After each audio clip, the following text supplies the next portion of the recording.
Hey guys, welcome to today's video. We're going to talk about awful palettes, ones that I'm getting rid of that just did not work out for me, and I want to share with you guys why I didn't like them. I always let you know that I look for several different high points with my eyeshadows, and let me quickly go over them for you so that if you're looking for the same quality in your eyeshadows, then this review will make a little bit more sense. So what I look for in a good shadow is even pigmentation, that there is not a lot of fallout, that the wear time is good, there's no creasing, and I want things to blend really well. It doesn't have to be an overly pigmented product every single time. It's more about how it applies and blends. So let's just go through all of these dud palettes that did not work out for me. I do know that so many people out there are gonna love all of these palettes, and if they work for you, that's great, keep using them. Now that we got the disclaimer out of the way, let's just dive right in. The first one that is just at the top of the pile, these are in no particular order. They're all awful in my opinion. This is the Peanut Butter Too Faced palette. Now, back when I first started YouTube, Too Faced had these palettes and they were more of a cardboard finish. I believe they still have some that are still the cardboard and not the tin, but the quality on those was just through the roof. I used to wear them all the time. They blended well, they were buttery, there wasn't a lot of kickback when you dipped your brush in, they were smooth, they were just some of my favorites. Now, there's something that has changed with the quality of the actual shadow. In some of them it's okay. I really love the quality in the chocolate bars. In these smaller ones, for some reason, I don't know if there's an ingredient or two that are different, but they're just off for me. So this one right here is the peanut butter. And that's another thing. I'm just gonna go ahead and bring this up because I know I got a lot of heat on the Nikkie Tutorials and Too Faced palette. I also talked about the Vegas Nay and Too Faced palette. Like those two I loved. I did not mind the packaging. I stand behind loving them. However, I will say this. There have been major inconsistencies with Too Faced products. I have seen that. I have noticed from palette to palette, things are very hit or miss. I feel like maybe they are working from two separate factories. Things are being developed that are not consistent every single palette. That happens. That's not something that's just like shame on Too Faced. Like they're not the only company that would ever do that.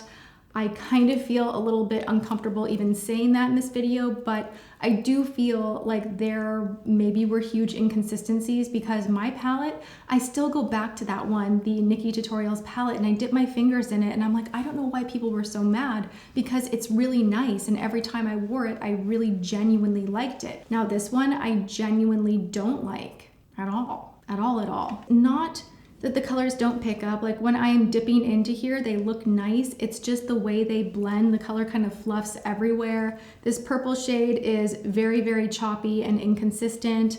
The Nuts About You is not bad, but the color on me just wasn't flattering. So like all the way through of this peanut butter and jelly palette, I was just not impressed. And I still every now and again see people messaging me on Instagram or Twitter asking about this palette in particular, and I just don't like it. Moving on from there.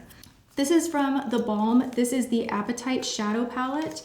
And you open this up, it's very cute. You might think that this is where you're gonna be dipping your brush in. I thought it was that way for the first few times that I used it. So I would be taking my brush and I'm like, oh God, this little cardboard is getting in my way. But if you fold this down, you do see that it's just really awkward. You see that you have the shadows right here that you can get to. There's your full square pans here. You do get 9 shadows in here. There are some nice mattes up at the top that you can blend with, but all in all, very, very choppy shadows. When you go to put any of these 3 at the top, all over, like even picking them up, they're very scratchy. They just don't blend well, and in my opinion, whenever I wear this, I'm guaranteed a bad eyeshadow day. Some of the shimmery shades here are okay. They do have a really kind of creamy, tough textured feel to them, so they're that rougher metallic, which sometimes I can appreciate in a single shadow, but as a palette as a whole, all of these colors were a little bit mixed match for me.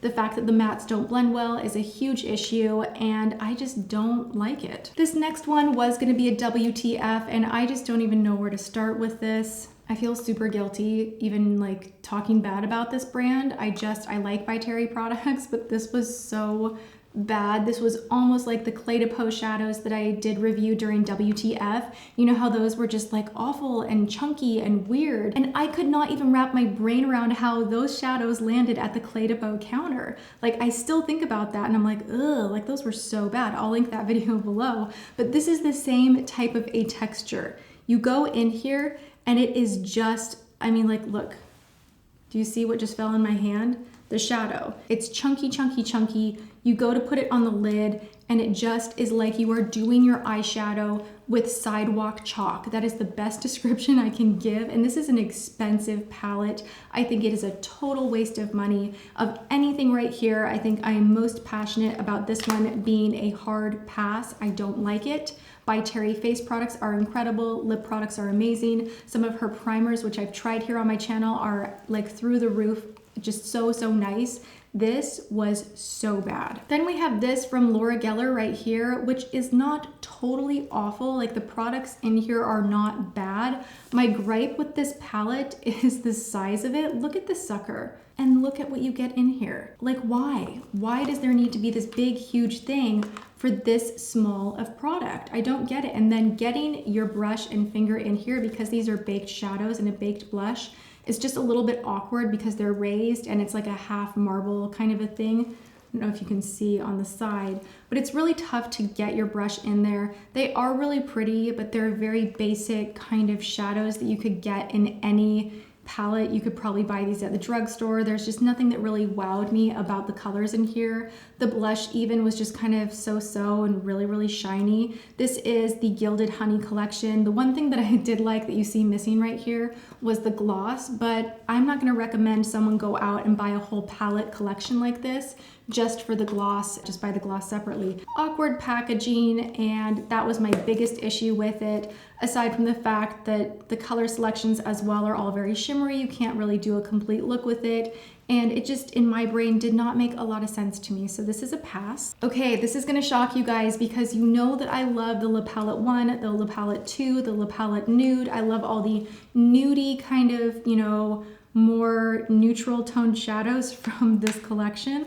But this one, the colors are just weird. Just bear with me, I don't like it. The colors are strange. They are a little bit more tough. Again, it's that chalky thing. Do we see at the top of my fingertip right there? When things are too chalky and they're colorful and the blending becomes an issue, it just becomes very weird looking and a little bit harsh when you go to create a smoky eye with blue. You want things to look really smooth. You want things to look really just joined together and not like there are balding patches or issues where things were blending too far. And because this just has so much roughness to it, like it's just a very rough palette, it didn't work for me. I've used a lot of the colors on this end. I haven't used the darker ones so much here, but I still wanted to include it in this and tell you guys that it was a pass for me. If you're looking for those denim type colors, keep looking because this one was just no good.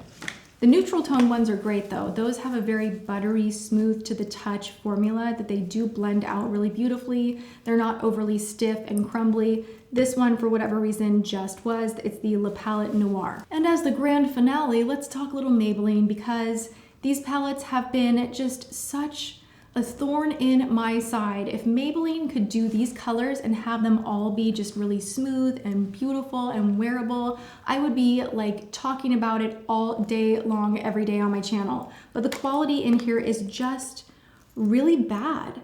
They just don't want to blend. They don't want to sit well on the lid. They are super chunky. The singles that they just came out with, some of those are incredible to the touch. They wear really well. I've been reaching for them a lot. And I recently did a hot or not on the newer launches from Maybelline. I will link that video below as well. But this one I didn't include in that mix because I had already tried it out and talked about it a little bit here on my channel. But I just wanted to reinforce that this one was a huge pass. I was a little bit on the fence at first when I mentioned this, but the more that I've played with it, the more I don't like it.